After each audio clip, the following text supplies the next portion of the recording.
Altaram-panavaozana, altara efa teny efa zatra ny sofinao zany, ka izay ny loha hevitra hodinitsika androany, manasanao mba haharitra hatramin'ny farany.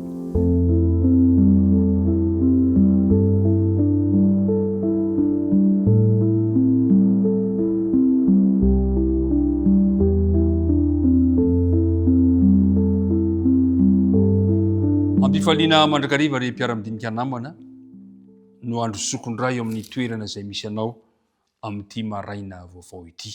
Faly indray miaona aminao ary misaotra be deaibe amin'ny fanaranao tsy tapaka sy ny fampahirezana izay atolotrareo, atolotsika tsirairay avy ho anay amin'ny fantanterahana zao fotoana izao, ka dia tonona mandrakariva aminao ihany koa ny fiadanan'ny tompo anjaka aminao sy ny ankohonanao. Dia hiaraka hivavaka isika raha nomboka izao fotoana izao ankehitriny.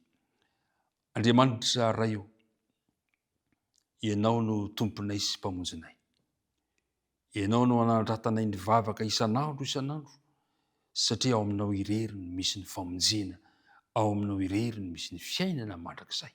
Ankehitriny ary, raha andinika indray ny teninao zahay, ampitoero aty anatin'ny tompo ny fanena masina, ary mba ho esorina kosa ny hevitra mampisaraka anay aminao ka tsy ahitanay ny tavanao. Dia mitay ny mpiara-midinika rehetra, ny vavaka tonona sy angatany amin'arany Jesosy irery ihany. Amen. Tamin'ny omaly isika dia nijery ilay toetratra anankiray noresantsika ny amin'ny Pasika ny Jehova. Fa androany indray isika dia ahitantsika toe-javatra anankiray izay tena azo lazaina hoe goavana. Kanefa milohan'izay dia andeha hiaraka averintsika ilay andinina tao tadiana ao amin'ny filazantsara matitiko fahenina, ka ny andininy 7:30 manao hoe fakatsao aloha ny fanjakany sy ny fahamarinany dia hanampy anao, hanampy ho anareo izany rehetra izany. Amin'ny toe-javatra rehetra ny mpiara-midinika namana dia manan-kery ary marina amin'ny fotoana rehetra izany tenin'Andriamanitra izany.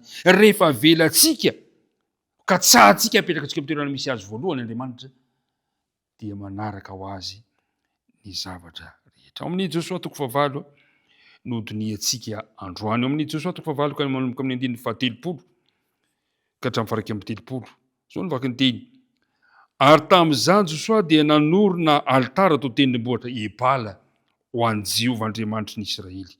Araka ny nadidininy Mosesy, mpanompon'i Jehovah ny zanak'Israely, dia araka ny voasoratra eo amin'ny bokin'ny lalàn'i Mosesy, dia altara vato tsy voavoatra ary tsy nipehimby, ary dia nanatitra fanatitra hodorana teo, namono zatra tao fanatim-pihavanana.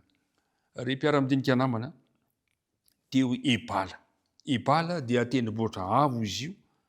Ebala dia tendrombohitra eo fombon'ny tany Kanana no misy azy. Ary amin'izao fotoana izao ankehitriny dia natao hoe Jebel Esh Shemali no anarana hitondrana azy ankehitriny, izany Ebala izany ankehitriny, ary voalaza teo amin'ny tantara fa teo amin'ity tendrombohitra Ebala ity, tao amin'ny tendrombohitra io no nandevenana ny lohan'i Jaona mpanao batisa. Tsara ihany mba ahafantarantsika an'izany. Tao no nandevenana ny lohan'i Jaona mpanao batisa, ary eto dia misy fanontaniana mipetraka hoe inona moa nanosika Josoa hanorina altara ho an'i Jehova eto amin'ity andiny teo ity. Araka ny voalazantsika teo izy hoe araka ny baiko, araka ny nandidiny Mosesy. Afatra zany le izy, tena didy ny fanorenana altara ho an'i Jehova, tena didy. Fantatsika tsara fa tamin'ny fotoana nen'ireo patriarika dia nanamarika ny lalan'izy ireo tamin'ny fivahinianan'izy ireo ny altara.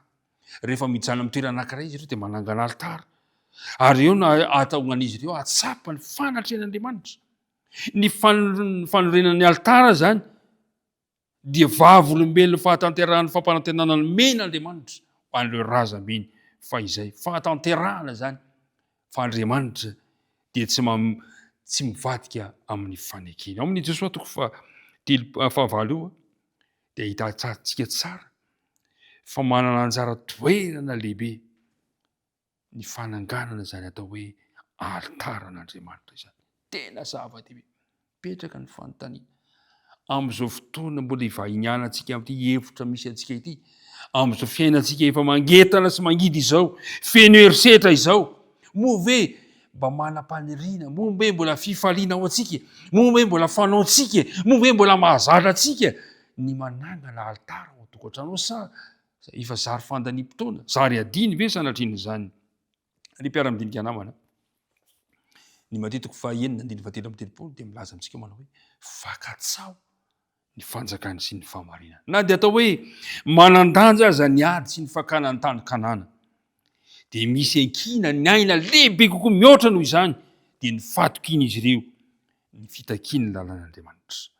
Tiako mampatsiatsika mpiara-midinika namana fa tsy tanjona akory ny fakana ny tany kanana fa tena dingana iray ihany amin'ny fahatanterahana ny drafim-panavotana omen'Andriamanitra ho an'ny tsirairay avy. Ny zava-dehibe amin'Andriamanitra dia ny fatokiny ny zanany amin'ireo fitsipiky ny ten'Andriamanitra zay fototra iankina ny hoavy ny taranak'olombelona iray manontolo. Ry mpiara-dinika rehetra fantatsika tsara anaverony Josoa nosoratana tamin'ny vatondray ilay didifolo dia natao tsangam-bato manokana teo anilan'ny altara zay mampatsiahy mandrakariva ireo Israelita ny tombontsoa sy ny adidy zay ataon'izy ireo amin'ilay Andriamanitra mpahary ny lanitra sy ny tany. Hitantsika tsara fa voalaza fa dia nosoratana teo amin'ny vato ny dika ny lalàn'i Mozisy. Natao tsy ho adinoina izany, natao ao an-tsaina ao am-po mandrakariva. Ka rehefa miorina zany ny altara dia hita eo akaiky eo. Raha vao mahita ny altara ny vahoakan'Andriamanitra dia tazana eo anilany eo ilay fanekina, ilay didin'Andriamanitra zay natao ho tsarovana amin'ny mandrakariva. Teto dia naneho an Jesosy i Josoa izay nanmihiraka mba hitarika zanak'olombelona amin'ny fankatoavana an'Andriamanitra.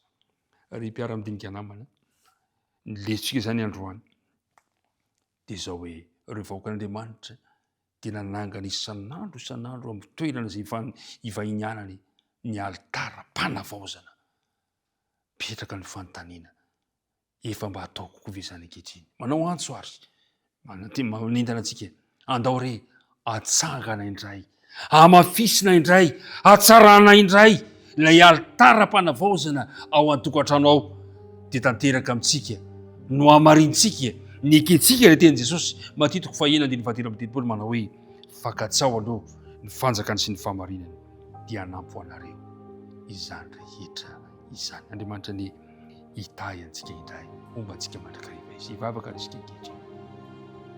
Andriamanitra rainay nandidy any Mozisy, nandidy any Josoa ianao mba hanangana altara ary eo anilan'ny altara ny vato nanoratana ny didifolo. Ampiko zahay mba hanaiky izany taritarana izany, ka raha mbola mivahiny eto amin'ity tany ity zahay dia mba hatsangana koa ny altaram-panavaozana ao an-tokantrano misy anay, ao amin'ny fianakavianay, eo amin'ny fiangonana misy anay, eo amin'ny tontolom-piainana manontolo, ary hatsangana eo akaikina ihany koa ny fanekena dia ny didinao mba ho tandremanay. Dia petraka-peran-tananao ny fiainanay androany, aoka ny fanenao masina mihitsy no hanampy anay ahatonga anay hitahiry izany fanapa-kevitra no raisinay androany izany. Manaraka izy tena angatana ny vavaka. Amen.